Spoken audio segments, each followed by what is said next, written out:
Good morning, everyone. This is your captain, Darius Cole, speaking. Welcome aboard. Listen carefully, because what you're about to hear is not just a story. It's a warning, a mirror, a truth that hides in plain sight until it explodes into the open. This is not just about a flight. It's about arrogance, about judgment, about racism that thought it had the power to humiliate, but instead collapsed under the weight of its own shame. And the twist that followed was so brutal, so poetic, that it left every witness speechless. This isn't a coincidence. This is justice, delivered in silence. But before we dive into this story, comment below where you are watching from. And if you enjoy this tale with an unexpected twists and moment of joy, don't forget to subscribe in the sky, where no one could run from it. Buckle up, because once this flight begins, your view of judgment will never land the same again. The terminal buzzed that morning. Rolling suitcases clattered.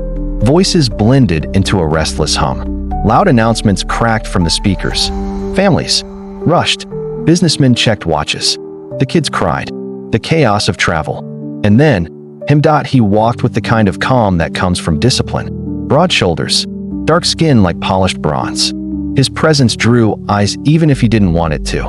A plain white shirt tucked into dark jeans. A leather jacket worn from years of use. One hand gripped a single carry-on. His face was serious, eyes focused. He wasn't there to impress. He was there for a purpose. His name? Captain Darius Cole. But to them, he was just another black man. Nothing more. Nothing. Worth respect. That's how they saw him. And that mistake would carve itself into memory that he reached the gate. Sat down. Pulled out a book. Quiet. Minding his business. The world around him moved. But he stayed still. Some passengers noticed, stared longer than they should. Whispers passed between a pair of businessmen. A mother gently pulled her daughter closer. Assumptions, prejudice, silent but sharp. And then, her. She arrived like she owned the air itself. Blonde hair is perfectly styled. Sunglasses perched high like a crown. A designer purse clutched tight. Her clothes screamed money. Her heels struck the floor like hammers. Heads turned. She wanted them to. She scanned the gate. Eyes hunting. Then she froze. She saw him, saw the empty seat beside him. Her lips curled. Her eyes narrowed. Her whole body recoiled as though the air itself was tainted. And then she turned, marched to the desk. Her heels clicked with authority. The gate agent smiled politely. "How can I help you, ma'am?" The woman leaned in. Her voice was sharp, loud enough for others to hear. "I will not sit beside him." The agent blinked. "I'm sorry." She pointed, fingers stabbing the air. Straight at Darius. "Him. That man. I will not sit beside him. Move me now." The room shifted. Eyes widened. Some passengers gasped. Others froze. Phones slipped out of pockets. Cameras clicked silently. The agent stuttered. "Ma'am, the flight is completely full. Seats are pre-assigned." "I don't want excuses," she snapped. "Do your job. I paid for first-class service. I am not sitting next to him. Do you understand me?" Her words dripped venom. She didn't care who heard. Her entitlement was her shield. Her voice rose higher. Passengers turned fully now. Watching. Recording. The agent looked at Darius. Apologetic. Embarrassed. "Sir, I'm so sorry." But Darius never flinched. He kept his eyes on his book. Calm. Silent. As though her storm didn't touch him at all, the woman's voice sharpened. "This is unacceptable. Move me, or I'll file a complaint. I'll sue if I have to." The gate agent tried. Called over another staff member. They explained again. Full flight. No options. But her face reddened. Her voice climbed higher. "Do you know who I am? I will not be disrespected like this. Make it happen." Finally, another passenger, young, quiet, sighed and stood. He offered his seat, shaking his head in disbelief. "Just take mine." The woman smirked. Triumphant, she grabbed her new boarding pass. Walked back, chin high, as if she'd won a war. She dropped into her new seat, 2 rows forward, crossed her arms, adjusted her jacket, smiled smugly. And Darius? He never moved, never looked her way. His silence burned hotter than fire. Boarding began. Families shuffled down the jet bridge. Couples found their rows, bags shoved into overhead bins. The woman strutted to her spot, tossed her bag overhead with a huff, settled in like royalty. Darius walked later. Calm, steady, placed his bag in the compartment, sat in his seat, eyes down, hands folded. The attendants passed by, glanced at him with knowing respect, but said nothing. The engines hummed. The lights dimmed. The cabin settled. The woman leaned back, smirked, and whispered to herself. Finally, the intercom clicked. A voice filled the air. Smooth, commanding, unshakable. "Good afternoon, ladies and gentlemen. This is your captain speaking. We are clear for departure. The weather looks smooth. Estimated flight time is 3 hours. Sit back, relax, and let us take care of you." Relief washed through the cabin. Some passengers smiled. Others clapped. But the woman froze. That voice. Her head tilted. Familiar. Her hands tightened on the armrest. She knew that voice. And then, movement. Darius stood. Calm. Steady. He walked down the aisle. Every eye followed. Every phone lifted. He reached the cockpit door. The attendant nodded. I opened it. He stepped inside. The door closed behind him. Gasps erupted. Mouths fell open. The buzz of whispers filled the air. The woman's champagne glass shook in her hand. Her lips parted. Her breath hitched. Her face drained pale. The man she refused to sit beside. The man she belittled.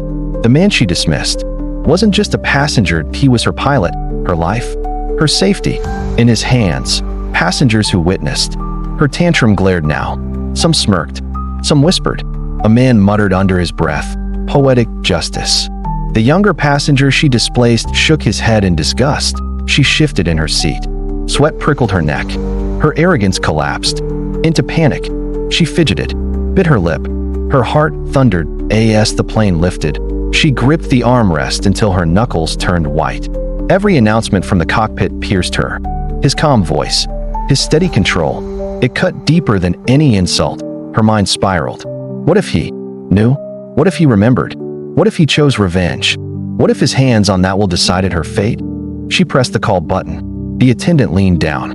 She whispered, "Are you sure he's qualified?" The attendant's eyes sharpened. "Cold. Captain Cole has more flight hours than anyone in this fleet. He has saved lives. He is trusted worldwide. Your life is in the safest hands possible." The words struck her like knives. Passengers nearby smirked. She shrank lower into her seat. Shame crawled across her skin. Hours passed. The flight was smooth. The skies are calm. But her storm only grew. Her chest is tight. Her breath was shallow. She couldn't escape her thoughts. Couldn't escape the reality that the man she mocked was the only one keeping her alive. Every ding of the intercom twisted deeper. Every word he spoke reminded her of her cruelty. The plane descended. Wheels touched down with grace. Applause erupted. Smiles spread. Relief filled the cabin. But not her. She couldn't smile. Couldn't clap. She could only shrink further. The cockpit door opened. Darius stepped out. I walked the aisle. Heads turned. Respect lit every glance. He stopped near her. Looked at her once. Calm. Powerful. His silence is louder than screams. And then, he spoke. Just 2 words. Firm. Sharp. Unshakable. Safe travels. Her throat closed. Her lips trembled. She couldn't respond. Couldn't defend. Couldn't. Excused, he turned. I walked away. The cabin watched. Phones recorded. Justice, silent and eternal. But it wasn't over. As passengers disembarked. Phones buzzed with alerts. Screens lit with headlines. Captain Darius Cole was awarded the Medal of Valor. The hero pilot who saved 187 lives was honored again. Photos spread. His face beamed. His story was broadcast. And then her. Passengers pointed. Whispers rose. That's her. The woman who refused to sit beside him. Cameras tilted. Phones flashed. Reporters crowded the gate. Microphones raised. Lights glaring. Her face exposed. She tried to hide. Sunglasses are low. Head down. But the crowd grew louder. Her shame followed. The internet waited. Her face was immortalized. Not as a wealthy traveler. Not as the entitled passenger. But as the racist who tried to humiliate a hero. Darius walked on. Calm. Unshaken. His silence thundered louder than applause. He didn't need revenge. I didn't need words. His dignity was higher than hate. His power is greater than her prejudice. And she learned the truth too late. That the seat she refused was the very seat that carried her to safety. That the man she tried to belittle was the only man capable of saving her life. That respect denied always circles back. The story spread like fire. Across phones. Across the news. Across the world. Her arrogance was immortalized. His greatness is untouchable. And in the end, one truth soared higher than the plane itself. Prejudice will always try to rise. But dignity? Dignity flies higher.